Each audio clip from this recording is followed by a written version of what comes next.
Hello बच्चों। तो कैसे हो आप?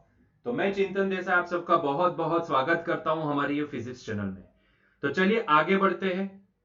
टेक्स्ट बुक एक्सरसाइज के 4.7 क्वेश्चन से आगे बढ़ते हैं। 4.6 तक हमने कंप्लीट कर दिया था, तो अभी 4.7 से आगे बढ़ते हैं। तो यहाँ पे ये सिंपल सा क्वेश्चन है, इसीलिए मैंने उसका सॉल्यूशन बाजू में ही लिख लिया है। तो चलिए देखते हैं पहला क्वेश्चन क्या पूछा है। पहले तो क्या दिया गया है उसको देखो। Given that a plus B plus C plus D is equals to zero, मतलब कि ये जो बोल्ड फॉन्ट में दिया गया है, मतलब कि वो वेक्टर दिखा रहे हैं, है ना। या तो फिर आप उसके ऊपर एरो लगा दो या फिर उसको बोल्ड फॉन्ट से लिखो। हमें पता है कि वेक्टर को कैसे शो किया जाता है, ठीक है। तो या तो आप इसको बोल्ड फॉन्ट से लिखो या फिर आप इसके ऊपर एरो लगा दो। तो मैंने यहाँ पे क्या किया है, मतलब कि क्वेश्चन के अंदर आपको बोल्ड फॉन्ट से दिया गया है, तो यहाँ पे इसका मतलब वेक्टर होता है। तो आपको एक्चुअल में दिया गया कि A vector plus B vector plus C vector plus D vector, ये चारों वेक्टर का एडिशन क्या निकल के आ रहा है, नल वेक्टर। जीरो का मतलब क्या होता है, जीरो वेक्टर का मतलब होता है नल वेक्टर, ठीक है। तो which of the following statements are correct, तो चार स्टेटमेंट दिए गए हैं आपको। ये चारों स्टेटमेंट में से कौन से स्टेटमेंट करेक्ट है, तो वो आपको आइडेंटिफाई करके देना है, ठीक है। यहाँ पे एक्चुअल में कोई रीजन नहीं मांगा है, फिर भी हमने यहाँ पे रीजन दे दिया है, ठीक है। तो चलो पहला स्टेटमेंट देखते हैं। पहले स्टेटमेंट में आपको क्या दिया गया, ध्यान से देखो। पहले स्टेटमेंट में आपको बोला है कि vector A vector B vector C and vector D must each be a null vector, मतलब कि ये चारों वेक्टर अगर नल वेक्टर हो तभी उनके एडिशन नल वेक्टर दे सकता है।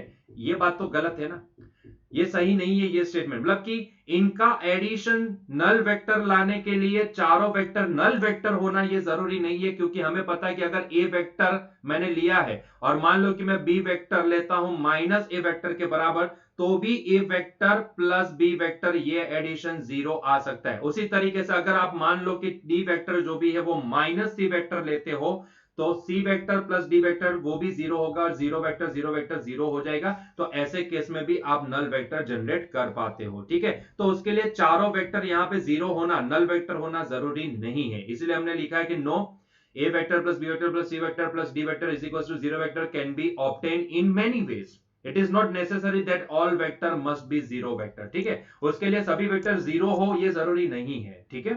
क्लियर है। चलो आगे बढ़ो। बी में क्या पूछा है, the magnitude of a plus c equals the magnitude of b plus d।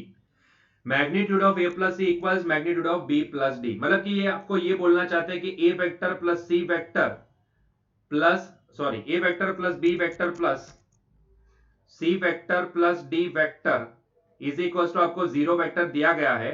यहां पे लेफ्ट हैंड साइड पे सिर्फ A vector plus C vector रखो, बाकी B vector plus D vector को राइट हैंड साइड पे ले जाओ तो हो जाएगा minus B vector plus D vector. लेकिन आपको मैग्नीट्यूड लेने को बोला है, सो इसीलिए मैं दोनों साइड पे मैग्नीट्यूड लेंगा, तो यहाँ पे मैग्नीट्यूड पॉजिटिव हो जाता है, इसलिए B vector plus D vector. और आपको बोला है कि A vector plus C vector का मैग्नीट्यूड वो B vector plus D vector के बराबर होगा, मैग्नीट्यूड के बराबर होगा। तो बात तो सही है ना, बात तो सही है, हमने ये प्रूव कर दिया ना, बात तो सही है ना। तो yes, this statement is true, this statement is true. कि आप क्या करो, यहां से a प्लस सी को एक जगह पे रखो, b प्लस डी को राइट हैंड साइड पे ले जाओ। यहाँ पे ये वाले केस में राइट हैंड साइड पे ले जाओगे और दोनों साइड पे मैग्नीट्यूड लोगे, तो अपने आप दोनों मैग्नीट्यूड सेम दिखेंगे, है ना।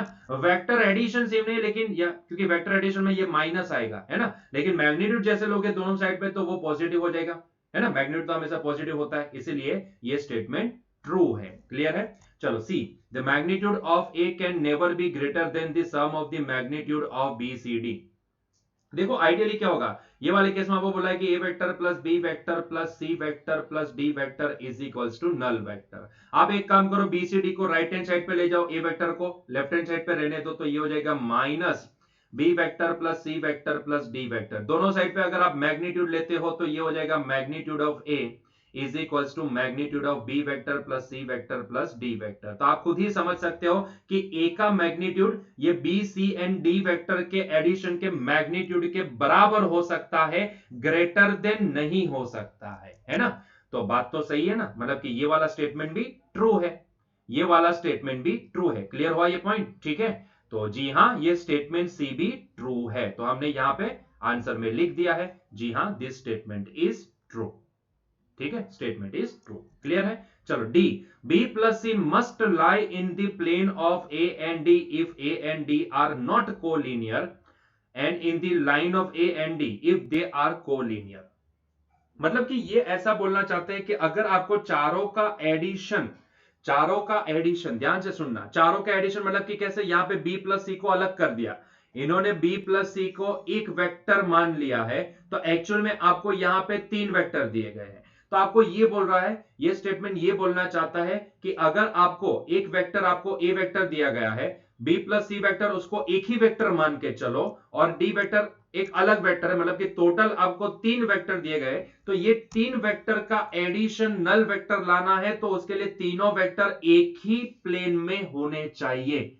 बात तो सही है, बात तो सही है। अगर नल वेक्टर जनरेट करना है तो तीनों वेक्टर सेम प्लेन में होने जरूरी है। तो ये स्टेटमेंट तो सही है ना, ये स्टेटमेंट तो सही है ना। तो इसके लिए हमने बोला yes, this D statement is true.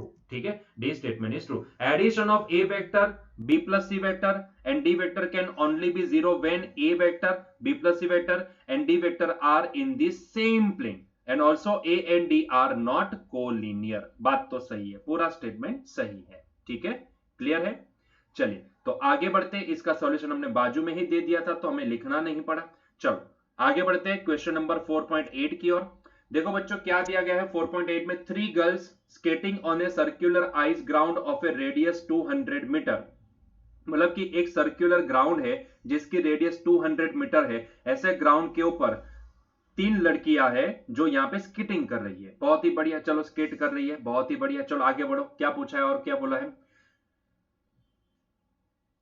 200 meter starts from a point P on the edge of the ground and reaches a point Q which is diametrically opposite to the P, following the different paths as follows in the figure 4.20. What is the magnitude of the displacement vector for each? For which girl is this equal to the actual length of path skate? आपको ये बोला है कि पहले तो आपको ये बताना कि तीनों गर्ल के लिए, मतलब तीनों गर्ल यहां से कहां से जरा देखो, पॉइंट पी से स्केट करना स्टार्ट करती है और कहां तक जाती है, पॉइंट क्यू। और ये जो पॉइंट क्यू है वो क्या है, डायमेट्रिकली अपोजिट है पी से। ठीक है, तो पॉइंट क्यू तक जाती है, ये वाला है point Q. So point P से स्केट करना स्टार्ट करती है, पॉइंट क्यू तक जाती है। तीनों गर्ल है, पहली गर्ल ए है, दूसरी गर्ल बी है, तीसरी गर्ल मान लो सी है। पहली गर्ल ये वाला पाथ फॉलो करती है, ये वाला पाथ। दूसरी गर्ल सीधा पाथ फॉलो करती है, तीसरी गर्ल ये वाला पाथ फॉलो करती है ना। तो आपको पहले तो क्या पूछा है, तीनों गर्ल के लिए यहां पे क्या पूछा है, देखो तीनों गर्ल के लिए what is the magnitude of displacement vector for each girl. तीनों गर्ल के लिए डिस्प्लेसमेंट वेक्टर क्या बनेगा, तो भैया ये तो बहुत ही आसान है ना। चाहे वो पहली गर्ल ये वाला पाथ फॉलो करे, चाहे दूसरी गर्ल ये सीधा पाथ फॉलो करे, चाहे तीसरी गर्ल ये वाला पाथ फॉलो करके क्यू तक पहुंचे, अल्टीमेटली तीनों गर्ल पी से स्टार्ट कर रही है जर्नी और क्यू तक पहुंचती है। तो डिस्प्लेसमेंट कितना होगा, पी से लेके क्यू के बीच का जो भी सीधा डिस्टेंस है वो डिस्प्लेसमेंट होगा, है ना। तो इसीलिए मैं यहां पे पहले क्वेश्चन का आंसर दूंगा डिस्प्लेसमेंट वेक्टर, डिस्प्लेसमेंट वेक्टर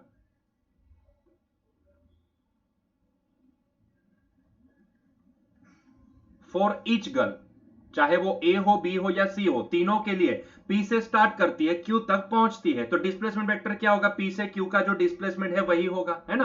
तो vector for each girl is vector P Q, बात खत्म, है ना। तीनों गर्ल के लिए यही डिस्प्लेसमेंट वेक्टर होगा। और वो डिस्प्लेसमेंट का मैग्नीट्यूड कितना होगा, मैग्नीट्यूड ऑफ दिस डिस्प्लेसमेंट कितना होगा, तो मैग्नीट्यूड भी पूछा है ना, तो magnitude of this displacement vector is magnitude that is equals to magnitude of P Q. कितना होगा भैया, P and Q diametrically opposite है, तो डायमीटर जितना है उतना डिस्प्लेसमेंट होगा यहां पे, है ना, क्योंकि आधा डिस्टेंस रेडियस के बराबर होगा। P and Q both are diametrically opposite points, तो इसका मतलब ये होता है कि P और Q के बीच की जो सीधी दूरी है वो डायमीटर के बराबर होगी। और यहाँ पे क्योंकि रेडियस आपको दी गई है दैट इज 200 मीटर, तो मैं इसको बोलूंगा ट्वाइस R, और दैट इज ट्वाइस इंटू 200, मतलब कि ये होगा 400 मीटर, है ना, ये होगा 400 मीटर। ठीक है, क्लियर हुआ ये पॉइंट। चलो तो ये तो पहला क्वेश्चन था। दूसरा क्वेश्चन क्या पूछा है, for which girl is this equal to the actual length of path skate, मतलब कि कौन सी गर्ल के लिए ये डिस्प्लेसमेंट एंड पाथ लेंथ दोनों सेम होंगे, तो आप समझ सकते हो कि वो पॉसिबल होगा बी गर्ल के लिए, है ना, क्योंकि बी गर्ल ही तो सीधा रास्ता पसंद कर रही है, वो पी से क्यू जा रही है सीधे रास्ते पे, दोनों के बीच का सीधे रास्ते पे वो स्केट कर रही है ना, तो उसी के लिए आप इसको पाथ लेंथ बोलो या फिर आप इसको डिस्प्लेसमेंट बोलो, दोनों सेम होगा, है ना। तो यहां पे हम बोलेंगे for B, for girl B, for girl B path length and displacement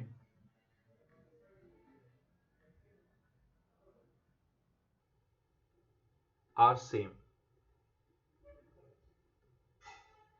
है ना। क्लियर हुआ, दो क्वेश्चन पूछे थे, दोनों का आंसर हमने दे दिया, क्लियर है। चलिए क्वेश्चन 4.9, बहुत ही बढ़िया क्वेश्चन, देखो क्या पूछा है क्वेश्चन नंबर 4.9 में। A cyclist starts from a centre O of a circular park of radius 1 kilometer, reaches the edge P of the park, then cycles along the circumference and returns to the center along QO. ठीक है, as shown in figure 4.21. If the round trip takes the 10 minute, then what is the, पहला question net displacement, दूसरा question average velocity and तीसरा question average speed of the cyclist। मतलब कि आपको ये बोला है कि एक साइकिलिस्ट, एक पार्क है, उसमें एक साइकिलिस्ट ओ से अपनी जर्नी स्टार्ट करता है, साइकिल चलाना स्टार्ट करता है, यहां से पहले पी जाता है, फिर ये सर्कुलर पाथ पे घूमता है पी से क्यू तक, फिर वहां से वापस क्यू से ओ तक आ जाता है और यहां पे अपनी जर्नी खत्म करता है, और उसके लिए उसको कितना टाइम लग रहा है, टोटल टाइम लग रहा है 10 मिनट का, ऐसा आपको बोला गया है। तो आपको तीन चीजें निकालनी है, पहला तो नेट डिस्प्लेसमेंट निकालना है, दूसरा एवरेज वेलोसिटी निकालनी है एंड तीसरी एवरेज स्पीड निकालनी है, ठीक है। तीन चीजें आपको निकालने को बोला है। क्या आपको समझ में आया ये कौन सा पाथ फॉलो कर रहा है, समझ में आया, क्लियर हुआ, ठीक है। ओ से लेके पहले पी गया, पी से लेके फिर क्यू गया, सर्कल पे घूम के क्यू गया और क्यू से वापस ओ आ गया और यहां पे अपनी जर्नी खत्म करेगा, और उसके लिए टोटल टाइम कितना ले रहा है, 10 मिनट ले रहा है, ठीक है। यहां से यहां, फिर यहां से यहां सर्कल पे, फिर यहां से यहां, तो इतनी जर्नी के लिए वो कितना टाइम ले रहा है, 10 मिनट ले रहा है, ठीक है। अच्छा अभी मुझे बताओ पहले क्वेश्चन का आंसर आप ही को देना है, डायरेक्टली आंसर दे सकते हो। नेट डिस्प्लेसमेंट कितना होगा भाइयों, नेट डिस्प्लेसमेंट बोलो भैया। क्या उसने जहां से जर्नी स्टार्ट की वहीं पे खत्म की, ओ से अपनी जर्नी स्टार्ट की, घूम फिर के वापस ओ पे आके खत्म कर दी, जहां से जर्नी स्टार्ट करता है वहीं पे खत्म करता है, तो इनिशियल पोजीशन भी हो फाइनल पोजीशन भी हो, मतलब कि यहां पे नेट डिस्प्लेसमेंट कितना, 0 मीटर, है ना, नेट डिस्प्लेसमेंट हो गया 0 मीटर, क्लियर है। चलो दूसरा क्वेश्चन, भैया एवरेज वेलोसिटी कितनी, बहुत ही बढ़िया, एवरेज वेलोसिटी कितनी, हाँ जी, एवरेज वेलोसिटी कितनी, जिसको हम वी बार से डिनोट करते हैं, वी बार होगी भैया net displacement divide by total time, net displacement divide by total time. तो खुद ही पता लगा लो भाई, नेट डिस्प्लेसमेंट तो 0 है, टाइम भले 10 मिनट लगा हो लेकिन नेट डिस्प्लेसमेंट तो 0 है। 10 मिनट को आवर में कन्वर्ट कर दे, सॉरी सेकंड में कन्वर्ट कर दे, यहां पे सेकंड में कन्वर्ट करेंगे नहीं, इसको ऐसे ही रहने देते, आवर में कन्वर्ट कर लेते हैं, ठीक है। तो ये टाइम 10 मिनट को आवर में कन्वर्ट करेंगे तो 10 डिवाइड बाई 60 हो जाएगा, है ना। तो ये तो 0 ही हो गया, वैसे भी कन्वर्ट करने की कोई जरूरत है नहीं क्योंकि नेट डिस्प्लेसमेंट खुद 0 है, तो उसकी एवरेज वेलोसिटी कितनी निकलेगी, एवरेज वेलोसिटी भैया 0 निकलेगी, है ना। तो एवरेज वेलोसिटी निकली 0 किलोमीटर पर आवर, ठीक है, क्योंकि यहाँ पे जो इसका डिस्प्लेसमेंट होगा किलोमीटर में आएगा, तो यहाँ पे यूनिट जो चल रहा है वो किलोमीटर में चल रहा है। एक्चुअली ऐसा नहीं है, आपके एनसीईआरटी में जो आंसर दिया गया है वो किलोमीटर पर आवर में है, इसीलिए हम इसको लिखेंगे किलोमीटर पर आवर में। तो ये हो गया 0 किलोमीटर पर आवर, उसकी जो एवरेज वेलोसिटी है वो 0 मीटर पर 0 किलोमीटर पर आवर है। क्यों 0, क्योंकि आपको अभी समझा नेट डिस्प्लेसमेंट 0 है यहाँ पे, ठीक है। चलिए लेकिन क्या एवरेज स्पीड भी 0 होगी, नहीं भैया एवरेज स्पीड 0 नहीं होगी, ध्यान से देखो एवरेज स्पीड 0 नहीं होगी। तो चलिए पता लगाते हैं एवरेज स्पीड कितनी होगी, एवरेज स्पीड, स्पीड निकालनी है ना, एवरेज स्पीड एस कितनी होगी, तो भैया total path length divide by total time, total path length कितनी, तो भैया पहले ओ से पी गया तो ओपी प्लस ओपी प्लस, देखो फिर पी से क्यू आर्क के ऊपर घुमा तो ये आर्क पी क्यू प्लस, फिर क्यू से ओ आया तो O Q, sorry Q O divide by total time, time कितना है, तो भैया टाइम ये ले रहा है 10 मिनट, टोटल टाइम कितना है 10 मिनट का, और 10 मिनट में आवर में कन्वर्ट करना है तो इसको हम लिखेंगे 10/60। सर ये कैसे लिखे? अरे भैया बहुत आसान है, 60 मिनट बराबर 1 आवर, तो 10 मिनट बराबर कितना आवर होगा? आप समझ सकते हो 10/60 होगा, है ना? अरे भैया ऐसी छोटी छोटी चीजें मत पूछा करो यार, ये आपको समझ में आता है, ठीक है? तो यहां पे एवरेज स्पीड कितनी होगी? तो भैया उसकी path length divide, average speed निकालनी है तो वहां पे पाथ लेंथ की जरूरत पड़ती है, तो पाथ लेंथ कितनी है? OP plus arc P Q plus Q O, है ना? तो इतनी होगी टोटल पाथ लेंथ। ओपी कितना दिया गया है? तो भैया 1 किलोमीटर है ना, ये जो सर्कुलर पार्क है उसकी रेडियस कितनी है आपको क्वेश्चन में प्रोवाइडेड है, दैट इज 1 किलोमीटर। मतलब कि ओपी एंड क्यूओ दोनों क्या है? रेडियस है ना, तो इसको हम 1 किलोमीटर लिखेंगे, तो ये 1 प्लस, अच्छा आर्क का फॉर्मूला क्या होता है? आर्क पी क्यू, ये आर्क का फॉर्मूला जरा देखो तो, ये एंगल कितना है? ये एंगल है π/2 का 90 डिग्री, है ना? ये एंगल है π/2 का, तो जरा सोचो आर्क का फॉर्मूला क्या होता है? अच्छा आर्क नहीं पता है तो सर्कमफियरेंस तो पता होगा ना आपको, सर्कल का पूरे सर्कल का सर्कमफियरेंस कितना होता है? तो भैया याद करो, थोड़ा याद करो, 2πr होता है ना? 2πr पूरा सर्कमफियरेंस होता है उसका 2πr के बराबर, तो इसका ये 1/4 पोर्शन होगा ना, ये उसका 1/4 पोर्शन होगा। इतना पोर्शन कितना होगा? 1/4 होगा ना, 1/4 ऑफ 2πr, ठीक है? तो इसको ऐसे भी लिख सकते हो, it is nothing but 1/4 of 2πr, या फिर आप आर्क का फॉर्मूला भी लगा सकते हो। आर्क का फॉर्मूला लगाओगे तो रेडियस इंटू एंगल होगा, रेडियस है 1 किलोमीटर इंटू एंगल है π/2, तो उस हिसाब से आप इसको 1 किलोमीटर इंटू π/2 करोगे तो आंसर वही आएगा। देखो ये 2 कैंसिल हो जाएगा, तो ये क्या आया? π/2 इंटू रेडियस, वही तो आई चीज है ना। आप चाहे 1/4 करके लिखो या फिर आर्क का फॉर्मूला लगा दो, बात एक ही है। और क्यू कितना है? रेडियस के बराबर, मतलब कि 1 डिवाइड बाई 10/60, 10/60 को क्या लिखेंगे? 1/6 लिखेंगे, ठीक है? चलो तो ये कितना हो गया देखो ध्यान से, ये 1 + 1 हो जाएगा 2, आर की वैल्यू यहां पे 1 प्लेस करेंगे तो ये बचेगा π/2, सो 2 + π/2, ये 1/6, डिनोमिनेटर का डिनोमिनेटर चला जाएगा न्यूमरेटर में, तो ये हो जाएगा इंटू 6, है ना? इंटू 6 ये आपके पास आएगा। तो अभी अभी अभी इसको सॉल्व करते हैं, ये π/2 का वैल्यू सारी चीजें हम यहाँ पे प्लेस करते हैं और उसको कोशिश करते हैं उसको सॉल्व करने की। तो हमारे पास कैल्सी तो है, तो कैल्सी का इस्तेमाल आप कर सकते हो, तो कैल्सी उठाओ। उसके पहले यहाँ पे सारी वैल्यू लिख देते हैं हम लोग, तो ये हो जाएगा 2 प्लस पाई की वैल्यू 3.14 डिवाइड बाय 2 टाइम्स 6, ठीक है? चलो कैल्सी निकाले। अच्छा ये पहले तो 3.14 डिवाइड बाय 2 कर दो, तो ये हो जाएगा 1.57 प्लस 2 मल्टीप्लाई बाय 6, तो हमारे पास कुछ आंसर आया 21.42, ठीक है? आंसर क्या निकला हमारे पास? 21.42। तो यहां पे हमें एवरेज स्पीड कितनी मिली? 21.42 kilometre per hour, 21.42 kilometre per hour. Clear है? तो ये हो गई हमारी एवरेज स्पीड, जो हमारा तीसरा क्वेश्चन था। क्लियर है? ठीक है, चलो आगे बढ़ते हैं नेक्स्ट क्वेश्चन की ओर। क्वेश्चन नंबर 4.10, बहुत ही बढ़िया क्वेश्चन, बहुत ही बढ़िया क्वेश्चन, बहुत ही बढ़िया क्वेश्चन। चलिए उसको सॉल्व करते हैं। आइए देखते हैं इसमें क्या बोला गया है, क्या पूछा है और इसका आंसर कैसे दे सकते हैं। देखो ऐसा बोला है कि on an open ground a motorist follows a track that turns to his left by an angle of 60 degree after every 500 meter. Starting from a given turn, specify the displacement of the motorist at the third, sixth and eighth turn. Compare the magnitude of the displacement with the total path length covered by the motorist in each case. मतलब कि आपको ऐसा बोला गया कि एक motorist एक open ground में कैसे जर्नी कर रहा है, मतलब कैसे ड्राइव कर रहा है कि भाई जहां से वो स्टार्ट करता है ना, वहां से 500 मीटर गया तो वहां से अभी क्या करेगा, वहां से वो 60 डिग्री पे घूम जाएगा। वहां से जो उसका पाथ है ना, पाथ से वो 60 डिग्री पे घूम जाएगा और वापस यहां पे 500 मीटर जाएगा। जैसे ही यहां पे पहुंचा 500 मीटर पहुंचा तो अभी वापस 60 डिग्री घूम जाएगा एंड आगे बढ़ेगा। जैसे ही यहां पे पहुंचा 500 मीटर पहुंचा तो वापस अपना पाथ है उससे 60 डिग्री लेफ्ट घूम जाएगा और यहां पे आगे बढ़ा। तो इस हिसाब से आप देखते जाओगे तो यहां पे 60 डिग्री घूमते घूमते घूमते घूमते वो एक पूरा हेक्सागोन बना देगा, वो एक पूरा हेक्सागोन बना देगा। समझ में आ रहा है? वो पूरा हेक्सागोन पाथ पे, हेक्सागोनल पाथ पे वो ट्रैवल कर रहा है, ऐसा हम बोल सकते हैं। और ये आप समझ भी सकते हो, इसको अच्छे से शो करने के लिए मैं यहां पे आपको दिखाता हूं। आइडियली ये पाथ आगे जाना चाहिए, आइडियली ये वाला पाथ भी आगे जाना चाहिए, आइडियली ये वाला पाथ भी यहीं से आगे जाना चाहिए। सिमिलरली आइडियली ये वाला पाथ भी यहीं से आगे जाना चाहिए। आइडियली ये वाला पाथ भी यहीं से आगे जाना चाहिए।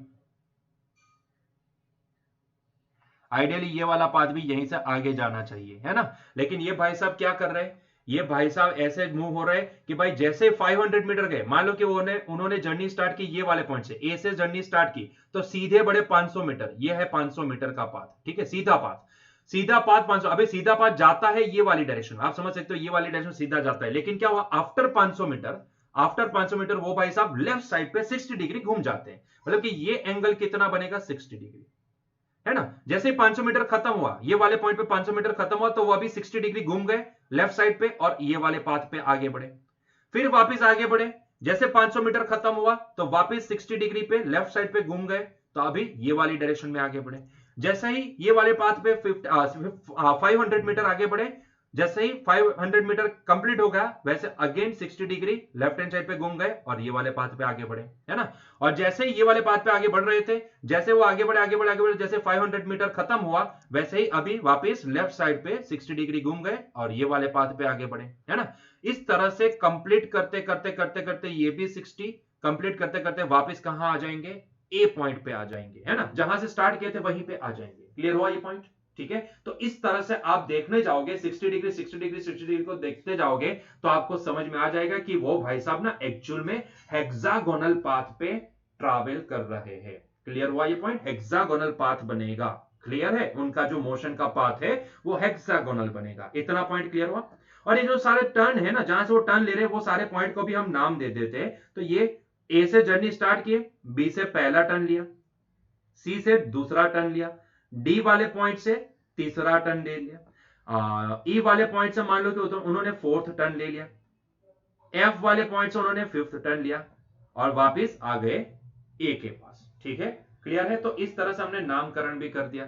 अभी आइए इसको सॉल्व करते हैं। आपको क्या पूछा है, आपको क्या पूछा है वो क्वेश्चन को देखते जाओ और फिर उसके आंसर देते जाओ। ध्यान से देखिएगा आपको क्या पूछा है। Starting from A given turn, मतलब कि मान लो कि वो अपनी जर्नी स्टार्ट कर रहे हैं पॉइंट ए से, वो भी एक टर्न होगा, है ना, वो भी एक टर्न होगा, क्योंकि कहीं ना कहीं ये पाथ को फॉलो कर रहे थे और तब जाके उन्होंने 500 मीटर यहां पे खत्म होने के बाद इन्होंने 60 डिग्री का टर्न लिया होगा और वो यहां से ये वाले पाथ पे आगे बढ़े होंगे, है ना। तो इसीलिए हम यहां पे इसको भी टर्न मानते हैं, ए से जहां से जर्नी स्टार्ट करते हैं उसको भी एक टर्न मानते हैं, ठीक है, एक टर्न उन्होंने लिया होगा, ठीक है।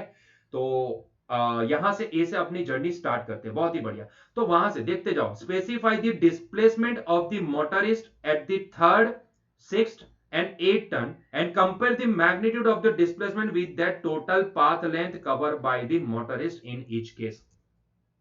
मतलब कि यहां पे third turn, six turn and 8 turn, ठीक है, वो मोटरिस्ट ने जब थर्ड टन लिया होगा तब कितना डिस्प्लेसमेंट किया होगा, उसके साथ साथ आपको ये भी कंपेयर करना, मतलब कि ये भी निकालना है कि भाई उसके साथ साथ डिस्प्लेसमेंट के साथ साथ उन्होंने तब कितना पाथ लेंथ कवर किया होगा। मतलब कि अल्टीमेटली बोलूं तो थर्ड टर्म जब वो लेंगे तब वो मोटरिस्ट ने पाथ लेंथ कितनी कवर की एंड डिस्प्लेसमेंट कितना किया वो पता लगाना है। दूसरे क्वेश्चन में जब वो 6 टन लेंगे तब उन्होंने टोटल पाथ लेंथ कितनी कवर की एंड डिस्प्लेसमेंट कितना किया वो पता लगाना है। एंड तीसरा जो भी है वो 8 टन जब भी वो लेंगे, 8वां टन जब भी वो लेंगे, तब उन्होंने टोटल कितना पाथ लेंथ कवर किया एंड डिस्प्लेसमेंट कितना किया होगा वो पता लगाना है। मतलब कि एट एवरी टन जो आपको दिया गया थर्ड, सिक्स एंड 8 टन, ये तीनों टन पे आपको दो चीजें निकालने को बोला है, एक तो पाथ लेंथ एंड दूसरे डिस्प्लेसमेंट की वैल्यू, ठीक है। तो चलिए पता लगा लेते हैं पाथ लेंथ कितनी होगी एंड डिस्प्लेसमेंट कितना होगा। तो पहले थर्ड टन की बात करते हैं, पहले एट दी थर्ड टन, पहले सॉल्व करते हैं थर्ड टन को। दो चीजें निकालनी है, एक तो पाथ लेंथ एंड दूसरा डिस्प्लेसमेंट, ठीक है। तो एट थर्ड टन, ठीक है, चलो देखते हैं एट थर्ड टर्न क्या होगा, चलिए पता लगा लेते हैं। तो थर्ड टर्न मतलब कि यहां से जर्नी स्टार्ट किए ना, ए से जर्नी स्टार्ट किए तो आगे बढ़े, ये हुआ पहला टर्न, ये हुआ दूसरा टर्न और ये हुआ तीसरा टर्न। तो जब भी थर्ड टर्न आया तब वो डी पे पहुंचे होंगे, तो तब तक उन्होंने कितना पाथ लेंथ कवर किया, तो पहले तो पाथ लेंथ निकाल लेते हैं, दूसरा डिस्प्लेसमेंट निकाल लेते हैं, ठीक है। ये हो गया हमारा थर्ड टर्न, ए से जर्नी स्टार्ट किए तो ये हो गया हमारा थर्ड टर्न, ठीक है। तो जब थर्ड टर्न पे पहुंचे, टर्न लेने वाले हैं, तब तक उन्होंने कितना पाथ लेंथ कवर किया एंड कितना डिस्प्लेसमेंट किया। तो पहले पाथ लेंथ लिखते हैं, तो तब उन्होंने पाथ लेंथ कितना कवर किया होगा, तो पाथ लेंथ आप खुद ही पता लगा लो कितना होगा। तो ए से बी प्लस बी से सी प्लस सी से डी, और सभी कितने हैं 500 मीटर 500 मीटर 500 मीटर है ना, सभी 500 मीटर के है ना। तो ये हो जाएगा 500 metre plus 500 metre plus 500 metre. आप समझ सकते हो, यस और नो, आप समझ सकते हो ये सारी चीजें, ठीक है। तो जब थर्ड टर्न की बात करें तब उन्होंने 500 मीटर 500 मीटर 500 मीटर, तो टोटल हो जाएगा 1500 मीटर। 500 प्लस 500 प्लस 500 मीटर है ना, तो ये हो जाएगा टोटल 1500 मीटर। अगर हम इसको किलोमीटर में लिखना चाहे तो ये होता है 1.5 किलोमीटर। तो उन्होंने कितनी पाथ लेंथ कवर की होगी 1500 मीटर, या फिर इसको लिखना है किलोमीटर में तो हम लिख सकते हैं 1.5 किलोमीटर, ठीक है। तो उन्होंने पाथ लेंथ कितनी कवर की 1.5 किलोमीटर की, ठीक है। पाथ लेंथ तो हमने निकाल ली। अभी डिस्प्लेसमेंट की बात कर लेते, तो भैया डिस्प्लेसमेंट कितना किया होगा, ये वाले केस में डिस्प्लेसमेंट कितना किया होगा, तो उसके लिए थोड़ा पार्टीशन वगैरह कर लेते तो आसानी से आप इसको आइडेंटिफाई कर पाओ। पार्टीशन करते हैं तो यहां पे हम पार्टीशन कर लेते हैं। तो ये हो गया हमारा पार्टीशन, ये एक पार्टीशन होगा। अब यहाँ पे ना पार्टीशन थोड़ा शिफ्ट कर लेते हैं, बड़ा पार्टीशन यहीं से कर लेते हैं, तो यहीं से आगे बढ़ेंगे, ठीक है, ऊपर से, तो अच्छे से हम पार्टीशन कर सकते हैं, ठीक है। चलो बहुत ही बढ़िया, चलो आ गया, पार्टीशन हो गया। चलो तो अभी पाथ लेंथ तो हो गया, अभी डिस्प्लेसमेंट, डिस्प्लेसमेंट कितना किए होंगे वो भाई साहब, डिस्प्लेसमेंट थर्ड टर्न पे जब पहुंचे तब टोटल डिस्प्लेसमेंट कितना किए होंगे। तो मुझे इतना समझ में, डिस्प्लेसमेंट क्या होता है, दो पोजीशन के बीच का सीधा डिस्टेंस होता है।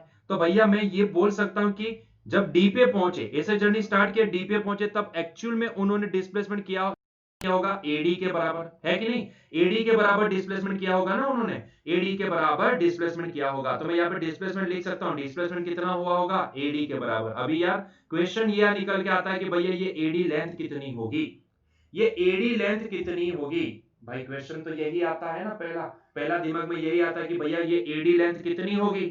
तो एडी लेंथ निकालने के लिए हम एक काम करते हैं, ध्यान से देखिएगा, एडी लेंथ निकालने के लिए हम क्या करते हैं, ध्यान से देखिएगा। उसके लिए एक और लाइन में यहां पे ड्रॉ करता हूं, यहां से देखिएगा, एक और लाइन में ड्रॉ करता हूं, वो है ये वाली लाइन, ठीक है, वो है ये वाली लाइन, एसी वाली लाइन, ठीक है। एसी वाली लाइन क्यों ड्रॉ की वो आपको समझ में आएगा अभी, पहले इसको ड्रॉ कर लो, एसी वाली लाइन हमने ड्रॉ कर ली, ठीक है, बहुत ही बढ़िया, बहुत ही बढ़िया, एसी वाली लाइन हमने ड्रॉ कर ली। अभी जब मैंने देखा ना तो मैंने ये पाया कि एसी वाली जो लाइन है ना वो सीडी के साथ परपेंडिकुलर है, मतलब कि ये 90 डिग्री का एंगल बना रही है, ये 90 डिग्री का एंगल बना रही है ना, आई बात समझ में, ये 90 डिग्री का एंगल बना रही है। भाई क्लियर हुआ कि नहीं हुआ, ये 90 डिग्री का एंगल बना रही है। अभी ध्यान से देखिएगा, ये 90 डिग्री का एंगल है। अभी ध्यान से देखिएगा, ध्यान से सुनिए और ध्यान से देखिए भाई साहब, जरा सोचो कि ये टोटल एंगल कितना हुआ होगा, ये टोटल एंगल हुआ होगा 180, है ना, ये टोटल एंगल हुआ होगा 180।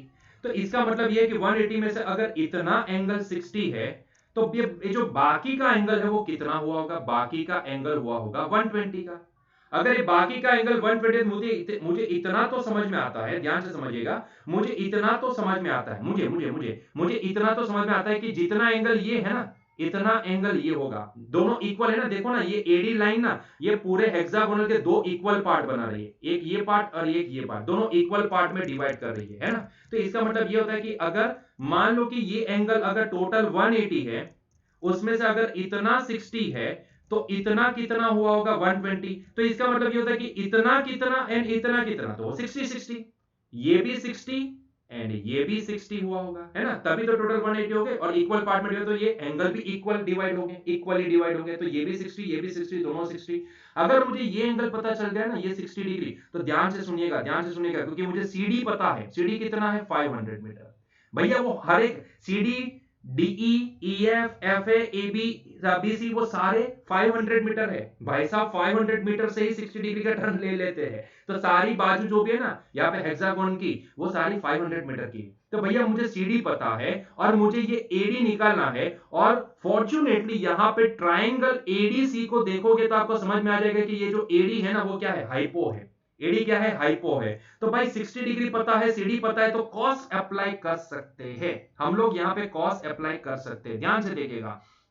तो मैं यहां पे लिखूंगा from triangle ACD, from triangle ACD, ध्यान से देखिएगा, फ्रॉम ट्राइंगल एसीडी मैं ये बोल सकता हूं क्योंकि ट्राइंगल राइट एंगल ट्राइंगल है, सी एंगल 90 डिग्री है, इसीलिए मैं यहां पे लिखूंगा कि भैया cos 60 इज इक्वल्स टू, जो एंगल मैंने 60 डिग्री का दिखाया है उसको देखो, ये वाला एंगल, ये वाला angle cos 60 degree is equals to, मैं क्या लिख सकता हूं, पास वाली बाजू मतलब कि CD divide by hypo, hypo क्या होगा, एडी होगा, और हमें एडी ही तो निकल है, वही तो हमारे लिए डिस्प्लेसमेंट है, तो कितना आसान हो गया है भैया, कितना आसान हो गया, एडी इज इक्वल्स टू, ध्यान से देखिए भाई, एडी इज इक्वल्स टू यहां पे क्या निकल के आएगा, तो AD is equal to CD upon cos 60, CD upon cos 60 degree, है ना, क्लियर है, CD अपॉन cos 60 डिग्री। तो चलिए इसको निकाल लेते हैं, तो ये CD upon cos 60 degree, cos 60 कितना होता है भाई साहब, CD तो 500 है, ये तो समझ में आता है कि CD 500 है, cos 60 होता है बच्चों 1/2,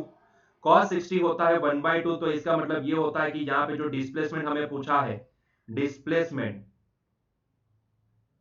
जो AD के बराबर है वो कितना हुआ, डिनोमिनेटर का डिनोमिनेटर चला जाएगा न्यूमरेटर में, तो हम लिख सकते हैं 500 मल्टीप्लाई बाय 2 मतलब कि 1000 मीटर, सॉरी 100 लिख दिए, 1000 मीटर, है ना, तो ये आएगा 1000 मीटर, या फिर आप इसको लिखना हो तो 1 किलोमीटर भी लिख सकते हो, तो ये आंसर आएगा 1 किलोमीटर। तो देखो जब वो थर्ड टर्न पे पहुंचा तब उसने पाथ लेंथ कितनी कवर की, 1.5 किलोमीटर की, और डिस्प्लेसमेंट कितना किया उसने, 1 किलोमीटर का, क्लियर हुआ ये पॉइंट, 1 किलोमीटर का उसने डिस्प्लेसमेंट किया, क्लियर है ये पॉइंट, ठीक है, ठीक है, चलो तो अभी दूसरे टर्न के पास जाते हैं, ठीक है, चलो तो ये थर्ड नंबर वाले टर्न का तो काम खत्म हो गया, अभी दूसरे टर्न के पास जाते हैं, दूसरा कौन सा है, 6 टर्न, 6 टर्न एंड 8 टर्न, तो दूसरा है 6 टर्न, तो एट 6 टर्न, एट 6 टर्न, ठीक है, देखो पहले पाथ लेंथ देख लेते हैं, तो भैया यहां पे पाथ लेंथ कितनी होगी तब, सो पाथ लेंथ कितनी होगी, 6 टन कहां पे खत्म होगा, तो यहां से ए से जर्नी स्टार्ट किए, तो ये बी वाला जो भी है वो पहला टन है, this is the first turn, उसके बाद ये दूसरा टन, इसके बाद ये तीसरा टन, इसके बाद ये चौथा टन, इसके बाद ये पांचवा टन, और इसके बाद ये आता है 6th टन, मतलब कि जहां से जर्नी स्टार्ट किए थे वहीं पे आ गया तो पाथ लेंथ कितनी होगी, टोटल हेक्सागोनल की जितनी लेंथ है उतनी होगी, बात खत्म, मतलब कि पाथ लेंथ में यहां पे लिख सकता हूं भैया AB plus BC plus CD plus DE plus EF plus FA, है ना, इतनी होगी टोटल पाथ लेंथ, मतलब कि मैं इसको 6 टाइम्स AB बोल देता हूं तो आसानी रहेगी, क्योंकि सभी लेंथ तो सेम ही है ना, तो मैं 6 टाइम्स इसको AB बोल देता हूं, और AB कितना है 500, तो इसको मैं लिखता हूं 6 टाइम्स 500, तो ये हो जाएगा 3000 मीटर, 3000 मीटर, मतलब कि अगर इसको हम लिखना चाहते हैं तो हम इसको क्या लिख सकते हैं, it is nothing but 3 kilometre, तो पाथ लेंथ कितनी कवर करेगा तब तक, वो 3 किलोमीटर की पाथ लेंथ कवर करेगा, है ना, 3 किलोमीटर की, जब 6 टर्न कंप्लीट होगा तब वो 3 किलोमीटर की पाथ लेंथ कवर करेगा, क्लियर है ये, ठीक है, चलो अभी उसका वो डिस्प्लेसमेंट भी तो देख लेते हैं कि तब उसने डिस्प्लेसमेंट कितना किया, बच्चों इससे आसान तो कुछ भी नहीं होगा, ये वाले केस में डिस्प्लेसमेंट जो भी आएगा बहुत ही इजी है, बहुत ही इजी है, ओ कहां पे हमने इसको शिफ्ट कर दिया, इसको थोड़ा सा हल्का सा शिफ्ट करना पड़ेगा ये साइड, ठीक है, शिफ्ट कर लिए इसको, ठीक है, चलो तो देखते हैं इसका भी आंसर देते हैं, ध्यान से देखते जाओ, तो अभी ये वाले केस में एट 6 टन उसकी डिस्प्लेसमेंट कितना, उसका डिस्प्लेसमेंट कितना, तो आइए पता लगाते हैं डिस्प्लेसमेंट कितना, बताओ आप ही बता दो, सर हम बताएंगे तो भी आपको समझ में थोड़ी ना आएगा, सुनाई थोड़ी देगा, भैया डिस्प्लेसमेंट कितना, जहां से जर्नी स्टार्ट की है ना, आफ्टर 6 टन वहीं पे आके रुक गए, वहीं पे आए ना, वहीं पे आए, तो भाई नेट डिस्प्लेसमेंट कितना होगा, 0 होगा, 0 मीटर, बात खत्म, इतना ही सिंपल, 0 खत्म, 0 मीटर, ठीक है, तो ये वाले केस में डिस्प्लेसमेंट कितना होगा, आफ्टर 6 टन डिस्प्लेसमेंट हो जाएगा 0, ठीक है, तो ये हो गया हमारा सेकंड केस। तीसरा केस 8 टन, 8वें टन के बाद क्या पूछा है, तो नंबर 3। चलो आप एट 8 टन भी देख लेते हैं। तो भैया एट 8 टन, एट 8 टन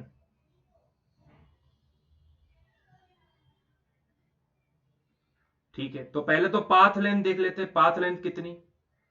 तो पहले पाथ लेंथ को कैलकुलेट करते हैं। तो भैया यहां पे पाथ लेंथ कितनी होगी, सो पाथ लेंथ कितनी होगी, तो देखो मुझे इतना समझ में आता है कि 6 टन जब भी कंप्लीट होगा, 6 टन जब भी हुआ होगा तब वापिस ए पे पहुंचा होगा।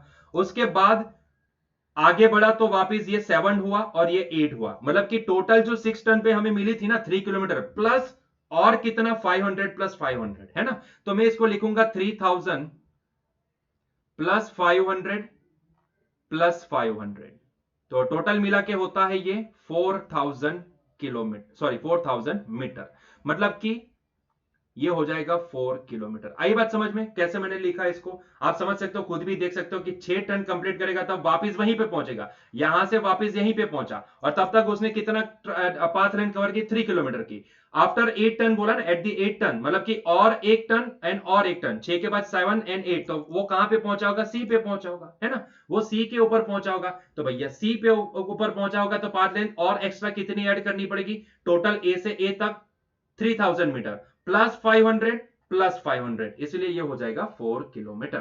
ठीक है, तो ये हो जाएगा 4 किलोमीटर। चलो बहुत ही बढ़िया, ये तो हम निकाल चुके हैं।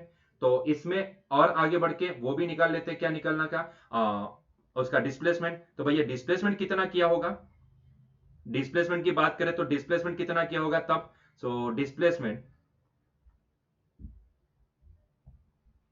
तो डिस्प्लेसमेंट कितना किया होगा, तो आप समझ सकते हो कि भैया पहले तो 6 टन लिए, उसमें उसका नेट डिस्प्लेसमेंट तो 0 हो गया है ना, यहां पे पहुंचा तब नेट डिस्प्लेसमेंट 0 हो गया, उसके बाद आगे बढ़ा यहां पे और उसके बाद आगे बढ़ा यहां पे, तो हम बोल सकते हैं कि नेट डिस्प्लेसमेंट कितना हुआ, ए से ए तो 0 हो गया, बच्चा और दो डिस्प्लेसमेंट जो उसने किया होगा वो मतलब कि एसी के बराबर, कितना, एसी के बराबर। ठीक है, फाइनल पोजीशन क्या, ए से जर्नी स्टार्ट की, 6 टन लिए तब वो वापस कहां पे पहुंचा होगा, तब पहुंचा होगा ए के ऊपर, उसके बाद और 2 टन तक पहुंचा, मतलब कि बी पहुंचा एंड सी पहुंचा, जब सी के ऊपर पहुंचा तब उसकी जर्नी मतलब कि 8वां टन आ गया, है ना, सी पे पहुंचा तब 8वां टन आ गया, तो वहां पे पहुंचा तो फाइनल पोजीशन बनी सी, इनिशियल क्या थी ए, तो ए से लेके सी के बीच की जो दूरी है वही होगी डिस्प्लेसमेंट, है ना।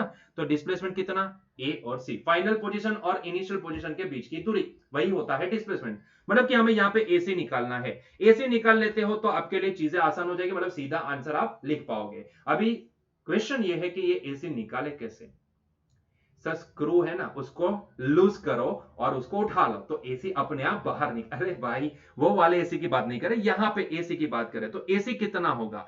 एसी निकालने के लिए बच्चों ध्यान से देखना, ध्यान से देखना, मैं जो बोल रहा हूं ना उसके ऊपर फोकस करना पहले तो, ठीक है। क्या आप ये बोल सकते हो कि अगर ये एंगल 60 है, ये एंगल 90 है, और क्योंकि ट्राइंगल के टोटल एंगल तीनों एंगल का एडिशन कितना होता है 180, तो उस हिसाब से ये इतना एंगल कितना होना चाहिए, इतना एंगल 30 डिग्री का होना चाहिए, है ना, इतना एंगल 30 डिग्री का होना चाहिए, है कि नहीं, है कि नहीं, क्लियर हुआ ये पॉइंट, ठीक है। और अभी अभी ध्यान से सुनना, अभी ध्यान से सुनना, अगर ये 30 है और क्योंकि हमें पता है कि भाई ये 60 है, ये 60 है एंड ये 30 है, तो ये एंगल कितना होना चाहिए, ये भी तो 30 ही होना चाहिए, ये भी तो 30 होना चाहिए, मिला लो, टोटल मिला लो, 60 प्लस 30 प्लस 30 प्लस 60 हो गया 180, हो गया ना 180, क्लियर है, तो ये भी 30 होना चाहिए, ठीक है। अभी ये 30 है और ध्यान से सुनना, क्योंकि ये यहां पे देखो ये 60 है, ये 60 है, कौन सा वाला, ये 60 है, और क्योंकि ये टोटल होता है 180, उसमें से इतना 60 निकाल लो तो ये कितना होना चाहिए 120 का होना चाहिए, है ना, ये 120 का होना चाहिए। अगर ये 120 है और ये 30 है, ओ ऑटो सेव चला गया, अगर ये 120 है एंड ये 30 है, तो इसका मतलब ये होता है कि ये वाला एंगल भी कितना होना चाहिए 30 होना चाहिए, है ना, ये वाला एंगल 30 होना चाहिए, तभी तो total triangle A B C में आपको टोटल एंगल का एडिशन कितना मिलेगा, टोटल एंगल का एडिशन आपको 180 मिलेगा। खैर ये वाला एंगल 30 ना, वो आप यहां से भी पता लगा सकते हो क्योंकि ये टोटल होगा। वैसे भी हेक्सागन में दो साइड के बीच का एंगल 120 ही होता है, तो उसमें से अगर इतना 90 है तो बचा कितना 30, तो ये 30 ही होगा, है ना, ये 30 ही होगा। क्लियर है ये वाला पॉइंट? ठीक है, तो ध्यान से देखिए, तो हमने ये एंगल भी कितना लिख दिया, 30 डिग्री लिख लिया। क्लियर है? ठीक है, अभी देखो हमें एसी निकालना है, तो एसी निकालने के लिए मैं क्या करता हूं, एसी निकालने के लिए मैं भाई साहब यहां से पॉइंट बी में से मैं एक परपेंडिकुलर सामने वाली साइड के ऊपर ड्रॉ करता हूं। ठीक है, परपेंडिकुलर मैं सामने वाली साइड के ऊपर ड्रॉ करता हूं, तो ये हो गया हमारा परपेंडिकुलर। अभी ध्यान से देखोगे तो आप ये नोटिस करोगे कि भैया ये तो परपेंडिकुलर ड्रॉ कर लिया, लेकिन इतना समझ में आया कि ये परपेंडिकुलर ने क्या किया, ये एसी बाजू को दो इक्वल पार्ट में डिवाइड कर दिया। मान लो कि ये पॉइंट एम है, तो इसने क्या किया, दो इक्वल पार्ट में डिवाइड कर दिया। मतलब कि जितना एमसी है उतना ही एएम है ना, एएम एंड एमसी दोनों सेम होंगे ये वाले केस में। ठीक है, ये आप सिमेट्रिसिटी से भी समझ सकते हो और ऐसे भी आप फिगर से भी पता लगा सकते हो कि हाँ ये होगा। तो भाई हम एक काम करते हैं ना, एएम की वैल्यू निकाल लेते हैं। अगर मुझे एएम पता चल जाता है या फिर एमसी पता लगा लो, कोई भी एक पता लगा लो, एएम पता चल जाता है तो एसी क्या होगा, डबल ऑफ एएम होगा, है ना, डबल ऑफ एएम होगा। तो मैं यही करता हूं कि मैं ट्राइंगल ए बी एम से, क्योंकि ये राइट एंगल ट्राइंगल है ना, ए बी एम से मैं एएम की वैल्यू पता लगा लेता हूं। ठीक है, तो मैं यहां पे triangle from triangle A B M या ए एम बी जो भी लिखना है, from triangle A M B, भैया मैं ये लिख सकता हूं क्योंकि मुझे ये वाला एंगल 30 डिग्री वाला एंगल लेना है और ये वाले केस में हाइपो जो भी है वो ए बी है, ए बी यहां पे हाइपो है और ये जो एंगल 30 है उसके लिए ए एम पास वाली बाजू है, तो मैं कॉस का ही इस्तेमाल करूंगा। तो भैया cos 30 degree is equal to क्या, मैं from triangle A M B क्या cos 30 degree is equal to मैं पास वाली मतलब कि A M divide by A B लिख सकता हूं। जी बिल्कुल लिख सकते हो। हमें एम की वैल्यू चाहिए, तो भैया एम कितना होगा, एम होगा ए बी टाइम्स कॉस 30 के बराबर, है ना, कॉस 30 के बराबर। ना what is the value of A B, A B कितना है, तो भैया ए बी 500 मीटर है, तो ए बी है 500। कॉस 30 कितना होता है बच्चों, तो कॉस 30 होता है √3/2, है ना, ये हो जाएगा √3/2। लेकिन बच्चों ये तो हमारे पास एम की वैल्यू आई, ये तो एम की वैल्यू आई, क्योंकि एम एसी जो भी निकालना है वो ट्वाइस ऑफ एम है ना। तो जो हमें डिस्प्लेसमेंट बोला गया है यहां पे, जो डिस्प्लेसमेंट हमें निकालना है वो डिस्प्लेसमेंट कितना है, डिस्प्लेसमेंट एसी के बराबर है और वो एसी कितना है, एसी ट्वाइस एम के बराबर है। और क्योंकि एम का वैल्यू हमें पता चल गया है, तो ये हो जाएगा ट्वाइस 500 टाइम्स √3/2। देखो 2 ने 2 को छम्मा छम्मा कर दिया, तो फाइनली हमारे पास ये डिस्प्लेसमेंट कितना आया, 500 √3 मीटर के बराबर आया, है ना। क्लियर है ये पॉइंट? ठीक है, तो बस यही हमें निकालना था। आपको कंपेयर करने को बोला था, तो हमने देख लिया भैया कि भाई पाथ लेंथ एंड डिस्प्लेसमेंट दोनों तीनों केस के लिए हमने निकाल के देख ली। ठीक है, क्लियर है भाई, है ना। ओके चलो, तो आगे बढ़ते हैं नेक्स्ट क्वेश्चन की ओर। ठीक है, आप यहां से कंपेयर कर सकते हो। ये फर्स्ट केस है थर्ड टर्न पे, तो पाथ लेंथ एंड डिस्प्लेसमेंट को कंपेयर करो। पाथ लेंथ मिल रही 1.5 किलोमीटर, डिस्प्लेसमेंट 1 किलोमीटर हुआ है। तब 6 टर्न पे देखे तो 3 किलोमीटर की पाथ लेंथ थी, लेकिन उसके सामने डिस्प्लेसमेंट 0 हो गया। एंड 8 टर्न की बात करें तो पाथ लेंथ 4 किलोमीटर हुई, लेकिन डिस्प्लेसमेंट 500 टाइम्स √3 मीटर ही हुआ। ठीक है, तो ये कंपेरिजन आप देख सकते हो। क्लियर है? चलिए तो आगे बढ़ते हैं नेक्स्ट क्वेश्चन की ओर। आइए नेक्स्ट क्वेश्चन की ओर आगे बढ़ते हैं। क्वेश्चन नंबर 4.11 देखो, a passenger arriving in a new town wishes to go from the station to a hotel located 10 kilometer away on the straight road from the station। मतलब कि station से hotel जाना है, उसके लिए सीधा रास्ता है 10 किलोमीटर का। लेकिन जरा देखो तो यहाँ के जो भी कैबमैन है वो कैसे है। A dishonest cabman takes him along a circuitous path 23 kilometer long and reaches the hotel in 28 minutes। then what is the average speed of the taxi and what is the magnitude of average velocity? are these two equal? वो question भी पूछा है। देखो क्या हुआ है कि एक पैसेंजर कोई टाउन में नया नया गया है, स्टेशन पे खड़ा है, स्टेशन से उसको जिस होटल में जाना है वो होटल स्टेशन से सीधा 10 किलोमीटर वाले सीधे रास्ते पे, सीधा रास्ता, स्ट्रेट रास्ता है। लेकिन वहां पे जिस कैब को उसने बुक किया ना, वो कैब का जो ड्राइवर है वो डिसऑनेस्ट है। वो क्या कर रहा है, अपना पैसा बढ़ाने के लिए, मतलब कि पैसा ऐंठने के लिए वो क्या कर रहा है, उसको घुमा फिरा के लेके जा रहा है। जो सीधा रास्ता है 10 किलोमीटर का उसको फॉलो नहीं करता है, लेकिन वो घुमा फिरा के 23 किलोमीटर घुमा के 28 मिनट के बाद वो भाई साहब को होटल पे उतारता है। सोचो मतलब कि कैसे कैसे लोग हैं, पैसा के लिए क्या क्या करते हैं। चलो ठीक है, कोई बात नहीं, हमें वो देखना नहीं है, हमें कोई यहाँ पे उनका उनके साथ कुछ हिसाब वगैरह नहीं करना है, लेकिन जो पूछा है वो करते हैं। ठीक है, तो यहाँ पे पूछा है कि what is the average speed of the taxi and the magnitude of average velocity. ठीक है, और एक क्वेश्चन ये भी पूछा है कि भैया क्या दोनों सेम होंगे। देखो मुझे तो दिख रहा है कि भैया दोनों सेम नहीं होंगे, क्योंकि ये जो 23 किलोमीटर दिया गया है ना, वो उसकी एक्चुअल पाथ लेंथ है। ठीक है, और उसका डिस्प्लेसमेंट कितना है, तो एक्चुअली दो प्लेस के बीच का अंतर जो भी है वो तो 10 किलोमीटर है, डिस्प्लेसमेंट तो 10 किलोमीटर है। तो टाइम दोनों केस में 28 मिनट ही लेना पड़ेगा। तो सीधी सी बात है कि भैया दोनों के लिए दोनों वैल्यू सेम नहीं होगी। तो आखिरी का जो क्वेश्चन है ना, उसका आंसर तो हम डायरेक्टली दे सकते हैं, आखिरी वाला क्वेश्चन उसका आंसर डायरेक्टली दे सकते हैं। ठीक है, तो फिर भी देख लो यहाँ पे हो क्या रहा है भाई। ये स्टेशन है, रेलवे स्टेशन है, जो भी स्टेशन है, ऐसा स्पेसिफिकली बोला नहीं है, लेकिन मान लो कि वो एक स्टेशन है, यहां से सीधा रास्ता है होटल की ओर, ये होटल है, और ये सीधा रास्ता 10 किलोमीटर का है। लेकिन जो कैब वाला पर्सन है, जो बंदे ने कैब बुक की है, वो उसको घुमा फिरा के यहीं से पहले यहां पे ले गया, फिर यहां से घुमा फिरा के घुमा फिरा के घुमा फिरा के घुमा फिरा के फिर यहां पे छोड़ा। ठीक है, पैसा ऐंठने के चक्कर में, ताकि ज्यादा मीटर चले, ज्यादा मीटर चलेगा तो ज्यादा पैसा मिलेगा। ठीक है, तो ये रूट जो भी बना, ये पाथ लेंथ हुई कितनी, 23 किलोमीटर, 30 नहीं 23 किलोमीटर, और उसके लिए टाइम कितना लिया उसने, 28 मिनट का टाइम लिया। होटल से, सॉरी स्टेशन से होटल पहुंचने में 28 मिनट का टाइम लगा। तो भैया एवरेज, पहले तो एवरेज स्पीड निकाल लेते हैं, पहले क्वेश्चन का आंसर देते हैं एवरेज स्पीड। तो भैया यहां पे एवरेज स्पीड कितनी होगी,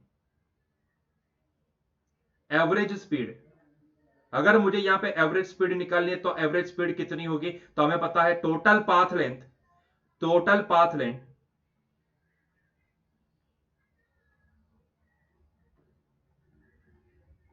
डिवाइड बाय टोटल टाइम, है ना, divide by total time. Total path length कितनी हुई, तो जिस रास्ते से वो घुमा फिरा के लेके गए ना, वही हमारे लिए पाथ लेंथ होगी, है ना, वही हमारे लिए पाथ लेंथ होगी।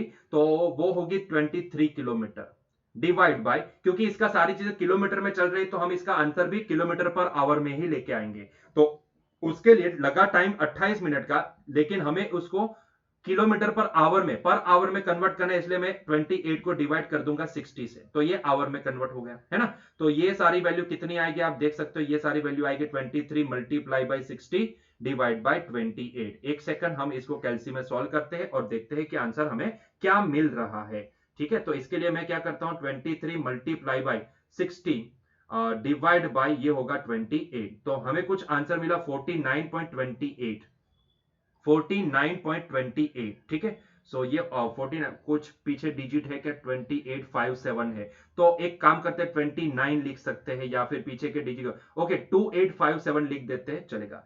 40 क्या क्या बोला मैं, 49, ओ 49 पॉइंट, ये आएगा 49.2857 किलोमीटर पर आवर। ठीक है, किलोमीटर पर आवर, तो इतनी होगी उसकी एवरेज स्पीड। ठीक है, तो ये एवरेज स्पीड तो निकाली, अभी एवरेज वेलोसिटी निकाल लेते हैं। दूसरे में क्या पूछा है, magnitude of average velocity, magnitude of average velocity. ठीक है, तो मैग्नीट्यूड ऑफ एवरेज वेलोसिटी, इसको शॉर्ट में लिखता हूं एवीजी वेलोसिटी,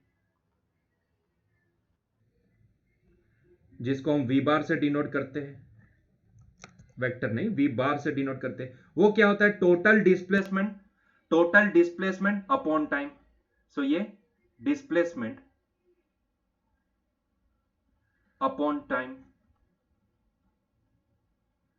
तो भाई सीधा रास्ता स्टेशन से होटल के बीच में, सीधा सीधा रास्ता कितने किलोमीटर का है, 10 किलोमीटर का है, लेकिन वो 10 किलोमीटर के लिए टाइम कितना लिया इसने, 28, घुमा फिरा के लेके गया इसलिए, तो 28 डिवाइड बाय, क्योंकि आवर में लिखना है तो 60, मतलब कि ये वैल्यू हो जाएगी हमारी 10 multiply by 60 divide by 28, denominator का डिनोमिनेटर चला गया न्यूमरेटर में, तो ये हो जाएगा 600 डिवाइड बाय 28। तो हमारे पास ये आंसर आया 21.4285, 21.4285 kilometre per hour.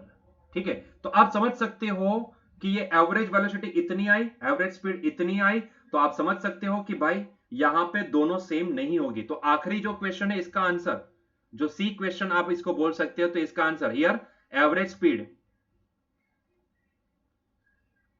Is not equal to average velocity.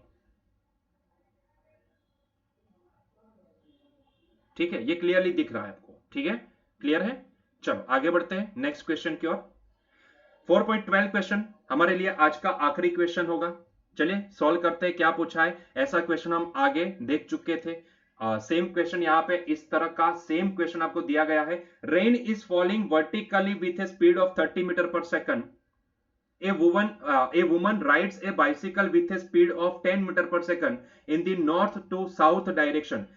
एक वुमन है, जो एक औरत है जो यहाँ पे नॉर्थ से साउथ की डायरेक्शन में, बोला है ना नॉर्थ से साउथ, नॉर्थ से साउथ की डायरेक्शन में वो 10 मीटर पर सेकंड से बाइसिकल चला रही है। मतलब कि वुमन यहां से नॉर्थ से साउथ वाली डायरेक्शन में, ये डायरेक्शन में बाइसिकल लेके जा रही है। ठीक है, और उसकी वेलोसिटी कितनी है? 10 मीटर पर सेकंड की वेलोसिटी। ये वुमन की वेलोसिटी है 10 मीटर पर सेकंड। ठीक है, बहुत ही बढ़िया। और रेन गिर रही है वर्टिकली डाउनवर्ड डायरेक्शन में। सो रेन ये वाली डायरेक्शन में गिर रही है ना, रेन ये वाली डायरेक्शन में गिर रही है, तो ये हो गई हमारी velocity of rain and that is given as 30 metre per second. ठीक है, तो आपको क्या पूछा है? What is the direction in which she should hold her umbrella. ऐसा सेम क्वेश्चन वहां पे हमने सॉल्व भी किया था। तो यहाँ पे इसी को, मतलब सेम क्वेश्चन ही था, उसमें सिर्फ ऐसा बोला था कि वो वुमन ये वाली डायरेक्शन में एंड रेन ऐसे, और हमने वो एंगल पूछा था। यहाँ पे सिर्फ उल्टी डायरेक्शन दी है और कुछ भी नहीं है, बाकी सेम टाइप का क्वेश्चन है। तो पहले तो ये पता लगा लो कि भाई वुमन ये डायरेक्शन में जा रही है एंड रेन ये डायरेक्शन में है, तो एक्चुअल में वुमन को रेन कौन सी डायरेक्शन में महसूस होगी,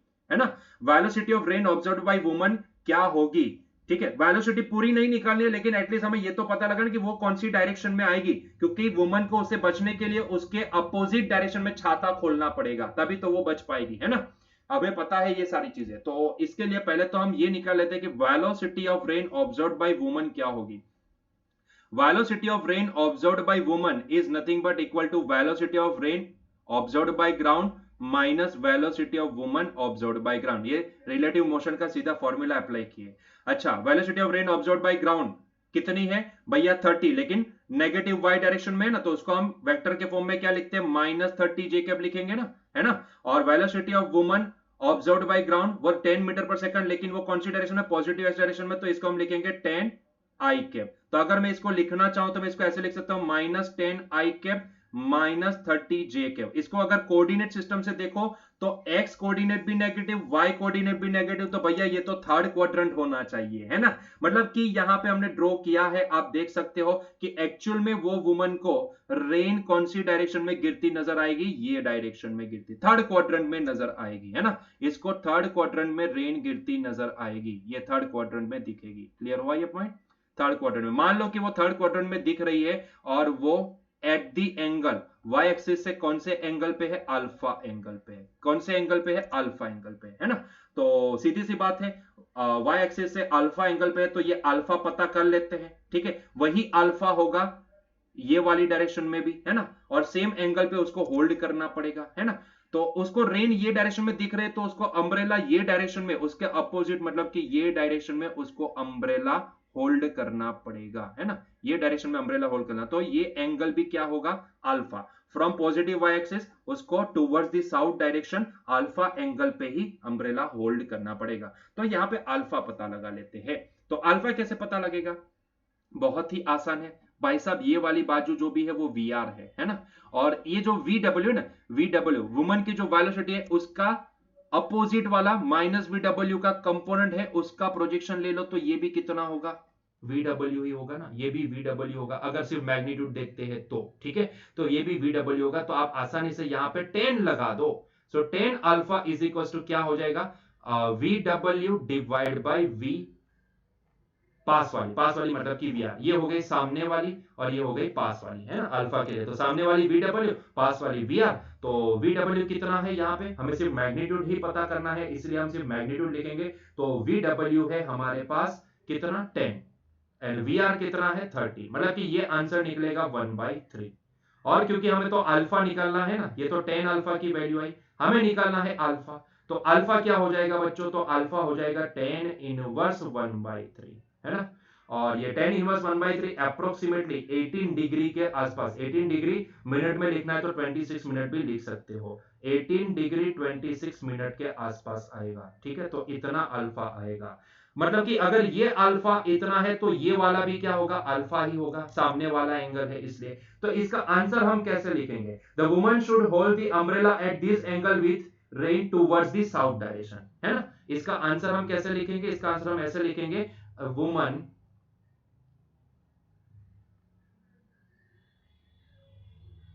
woman should hold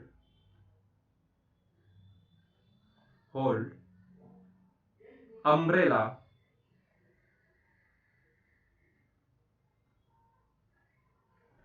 at 18 degrees 26 minute from y axis, positive y, towards, हमारी फिगर के हिसाब से positive y axis towards south, है ना, टूवर्ड्स साउथ। फ्रॉम वर्टिकल ऐसा लिखे तो अच्छा रहेगा, फ्रॉम पॉजिटिव y एक्सिस नहीं, फ्रॉम वर्टिकल लिखे तो बढ़िया रहेगा यहां पे, फ्रॉम वर्टिकल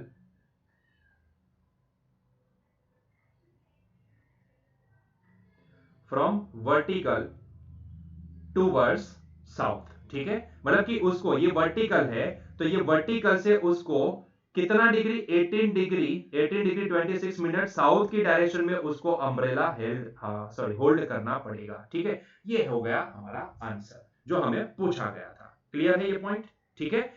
तो बच्चों यहां पे हमारा आज का लेक्चर एंड करते हैं।